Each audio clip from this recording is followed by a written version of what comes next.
માધવપુર ગીરના મેળાની પ્રી ઇવેન્ટના ભાગરૂપે વડોદરામાં એક દિવસીય મેળાનું આયોજન. મહાનગરપાલિકામાં યોજાઈ બેઠક. વડોદરામાં યોજાશે માધવપુરનો વિશ્વ પ્રસિદ્ધ ગેરનો મેળો. માધવપુર ગેરના મેળાની પીઆરઆઈ ઇવેન્ટ રૂપે આ મેળાનું વડોદરામાં એક દિવસીય આયોજન. 2 માર્ચે વડોદરામાં યોજાનાર આ મેળામાં 400 કલાકારો ભાગ લેશે. અકોટા સ્ટેડિયમ ખાતે આ મેળો યોજાશે, જેમાં લગભગ 5000 લોકો મુલાકાત લેશે. મેળાના આયોજનને લઈને બાજે વડોદરા મહાનગરપાલિકામાં બેઠક યોજાઈ. મેયર, ડેપ્યુટી મેયર, ચેરમેન અને મ્યુનિસિપલ કમિશનરની ઉપસ્થિતિમાં બેઠક મળી. શહેરના કલાકારો સાથે મેળાના આયોજનને લઈને ચર્ચા કરવામાં આવી. ગુજરાત રાજ્ય રમતગમત, યુવા સાંસ્કૃતિક સમિતિ અને પ્રવાસન વિભાગ દ્વારા એક આયોજન કરવામાં આવ્યું છે, જેમાં જિલ્લા વહીવટી તંત્ર, વડોદરા મહાનગરપાલિકા અને બધા સાથે મળી અને જે આ ગુજરાત ટુરિઝમ વિભાગ દ્વારા, ગુજરાત યુવક બળ અને ટુરિઝમ વિભાગ દ્વારા માધવપુરનો મેળો એટલે કે ગેરનો મેળો, આપણે સૌ જાણીએ છીએ તેમ ભગવાન શ્રી કૃષ્ણ અને રૂકમણીજીના જે વિવાહ થયા હતા એ સ્થળ એટલે કે માધવપુર. આ માધવપુરમાં જે મેળાનું આયોજન થતું હોય છે, આદરણીય ગૃહ રાજ્ય મંત્રી શ્રી હર્ષભાઈ સંઘવી દ્વારા આ માધવપુરના મેળામાં બની શકે કે બધાને ત્યાં જવાનું શક્ય ન બનતું હોય ત્યારે એક એવી પ્રી ઇવેન્ટનું આયોજન કરવામાં આવે, જેના થકી ગુજરાતના અમુક શહેરોમાં, અલગ અલગ શહેરોમાં પણ આ માધવપુરના મેળા જેવો માહોલ થાય અને સ્થાનિક નાગરિકો આ માધવપુરના મેળાને પોતાના જ શહેરમાં માણી પણ શકે. ત્યારે વડોદરા શહેર પણ એમાંનું એક શહેર છે કે જ્યાં આયોજન કરવામાં આવ્યું છે. 2 એપ્રિલના રોજ સાંજે 7 વાગે અકોટા સ્ટેડિયમ ખાતે આયોજન કરવામાં આવ્યું છે, જેમાં દેશભરમાંથી કુલ 400 જેટલા કલાકારો આવી અને પરફોર્મન્સ કરવાના છે. તો સાથે સાથે વડોદરા મહાનગરપાલિકા દ્વારા આજરોજ આ માટે આના આયોજનના પૂર્વ તૈયારીના ભાગરૂપે આજરોજ અલગ અલગ સંસ્થાઓને, ધાર્મિક સંસ્થાઓ હોય જેમ કે વિવાયો છે, વિપો છે, બીએપીએસ છે, બ્રહ્મા કુમારીસ છે, હરિપ્રબોધન સ્વામીજીનું ગ્રુપ છે, કે આ બધા જ અલગ અલગ ધાર્મિક સંસ્થાઓ સાથે સાથે કેટલીક સામાજિક સંસ્થાઓ છે, નિરંકારી જે મંડળો છે. તો વડોદરા જે કલા અને સંસ્કૃતિની નગરી છે, ત્યારે કલા સાથે જોડાયેલી અલગ અલગ સંસ્થાઓ કે પછી શાળા હોય, સીએ સેલ હોય, કે બધા અલગ અલગ એટલે કહી શકાય કે અલગ અલગ જે બધા સંસ્થાઓ મળી અને વડોદરા નામનું જે આખું રંગોળી રચાતી હોય, આ બધાને જ બોલાવી અને આપણે આયોજનમાં કેવી રીતે વધારે વ્યવસ્થિત આયોજન કરી શકીએ, જેથી આપણા વડોદરા શહેરના નાગરિકોને આ માધવપુરનો મેળો એટલે કે ગેરના મેળાનું મનોરંજન પણ મળે, આનંદ માણી શકે અને ત્યાં એ લોકો મુલાકાત પણ કરી શકે. આના માટે બુક માય શો પર એક રજીસ્ટ્રેશન કરવાની પ્રક્રિયા છે. લગભગ 5000 જેટલા અહીંયા મુલાકાતીઓ આવશે એવો એક અંદાજ છે. માટેનું બધું પ્લાનિંગ કરવામાં આવી રહ્યું છે.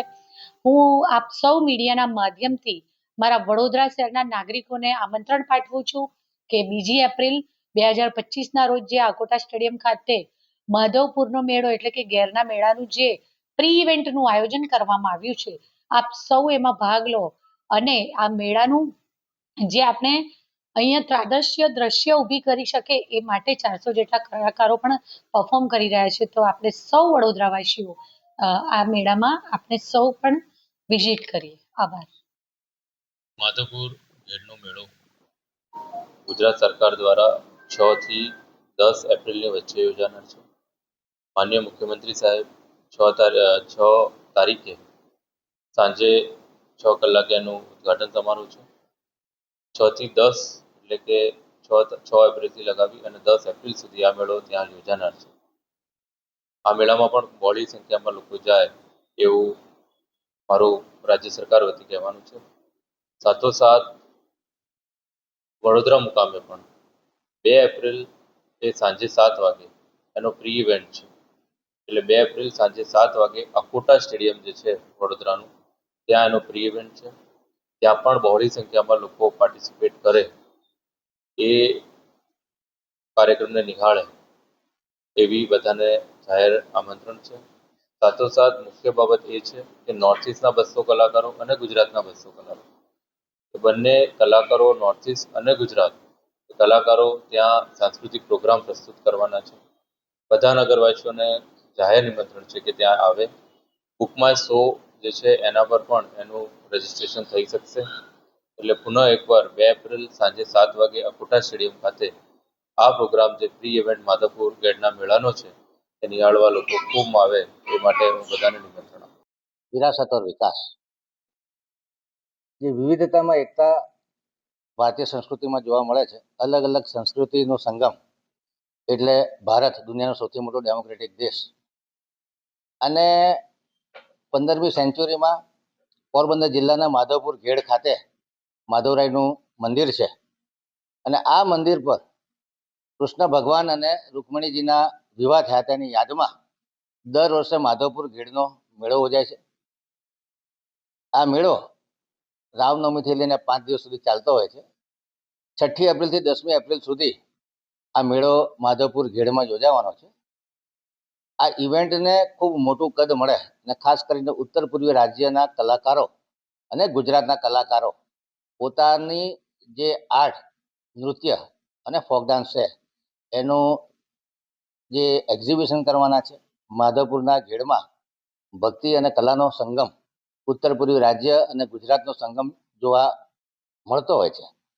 ત્યારે આ ઇવેન્ટ ગુજરાતના અલગ અલગ શહેરોમાં પણ ઉજવાય અને પ્રી ઇવેન્ટ તરીકે ઉજવાય.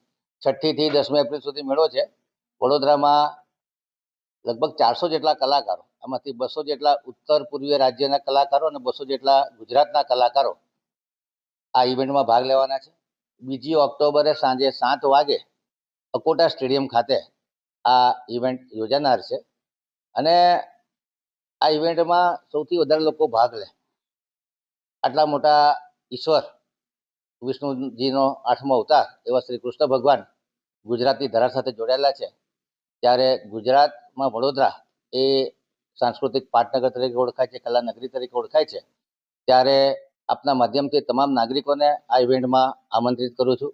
ખરેખર ખૂબ અદ્ભુત સાંસ્કૃતિક કાર્યક્રમ હશે કે જેમાં 200 જેટલા ઉત્તર પૂર્વી રાજ્યના કલાકારો અને 200 જેટલા ગુજરાતના કલાકારો, એમાં અલગ અલગ ડાન્સ ફોર્મ જેમાં ઇન્ડુ મિસમી, મોપા ડાન્સ, સિક્ફો ડાન્સ, બિહુ ડાન્સ, ભોરતાલ જેવા ઉત્તર પૂર્વી રાજ્યના જે ડાન્સ ફોર્મ છે. ગુજરાતના મેર જાતિના લોકો ખૂબ આકર્ષણ જમાવતા હોય છે. રાસ છે, ગરબા છે, આ તમામ ઇવેન્ટ ખરેખર અદ્ભુત હશે. આ ઇવેન્ટ યુવા સાંસ્કૃતિક મંત્રાલય દ્વારા, ગુજરાત ટુરિઝમ દ્વારા આયોજિત કરવામાં આવી છે. વડોદરા નાગરિકો વિવિધતામાં એકતા, મહારાજા સયાજીરાવ ગાયકવાડનું કોસ્મોપોલિટન સિટી, અલગ અલગ જાતિના લોકો જ્યારે અહીંયા વસતા હોય અને કૃષ્ણ આપણા આરાધ્ય દેવ હોય ત્યારે એમની યાદમાં આ જે કાર્યક્રમ થતો હોય ત્યારે આપણે વડોદરા વાસીઓ સૌ સૌભાગી બનીએ અને આ ઇવેન્ટને એક સક્સેસફુલ બનાવીએ અને આખા વર્લ્ડ લેવલ પર કે જે કૃષ્ણ ભગવાનની ભક્તિ, હરે રામા હરે કૃષ્ણ ઇસ્કોન દ્વારા જે આ મુવમેન્ટ આખા વર્લ્ડમાં ફેલાયેલી છે, ગીતાનું જ્ઞાન આખા વર્લ્ડમાં ફેલાયેલું છે, ત્યારે આ ઇવેન્ટને ખરેખર આપણે ખૂબ સક્સેસફુલ ઇવેન્ટ બનાવીએ. આ માટે સૌ નાગરિકોને આમંત્રિત કરું છું અને જે કલાકારો આમાં સહભાગી થવાના છે સૌને અભિનંદન.